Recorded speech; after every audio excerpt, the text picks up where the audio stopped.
So I want to start a little series on some guitar basics, just some things that maybe you know, maybe you don't know, just some of the fundamentals that I use when I play.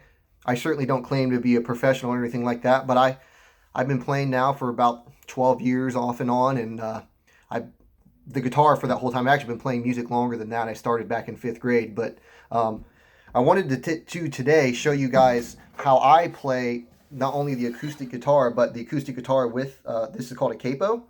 So a capo allows me to take a key that is easy to play, like G, and use that in place of other keys that aren't so easy. So everybody knows how to play, your G chord, your C chord, your E minor, and your D. If you're a guitar player, you know how to play those chords. But some of the chords that are more difficult are like G sharp and C sharp. And if you're in the key of G sharp, you really wouldn't want to, as an acoustic player, be doing a lot of bar chords. It just makes things a lot more difficult than it needs to be. And especially if you're an acoustic player, there's a good chance that you're going to be singing too. It just kind of goes hand in hand.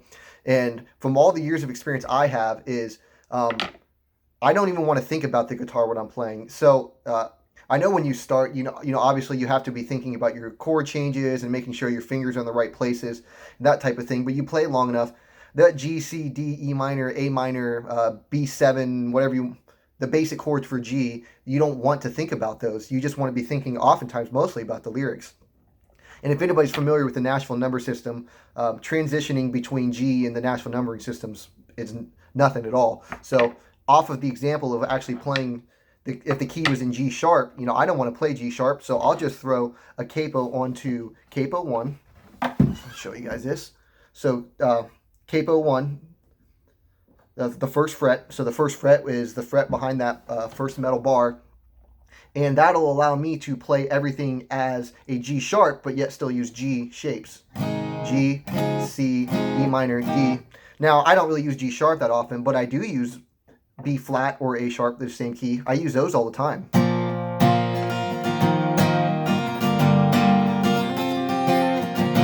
And really, you can capo all the way up. And I actually use my capo all the way up to capo 9 because I have some songs that I play that it's actually in the key of E, but it's some of the things that I finger pick. So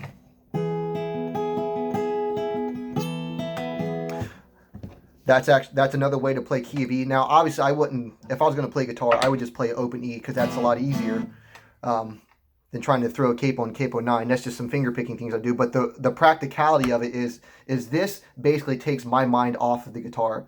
So usually you can pick one of these up at any music store, maybe 15 bucks. It's a little more expensive here in the town that I live in, but it's supporting a local business, so that's always a good thing. But really, they make capos that you can. Sorry, I dropped it. They make capos that you can mount from the front. Another guy that I play with a lot, he uses a capo that actually, I said front, I mount it from the back. You can mount it from the back, and actually, this actually has an interesting thing where on this side of it, I've actually used this, the small part, to capo only a couple strings, and I can tune to some different guitar tunings. I like to experiment with like Dad. I was just playing a song the other day where I actually had my guitar tuned to B minor.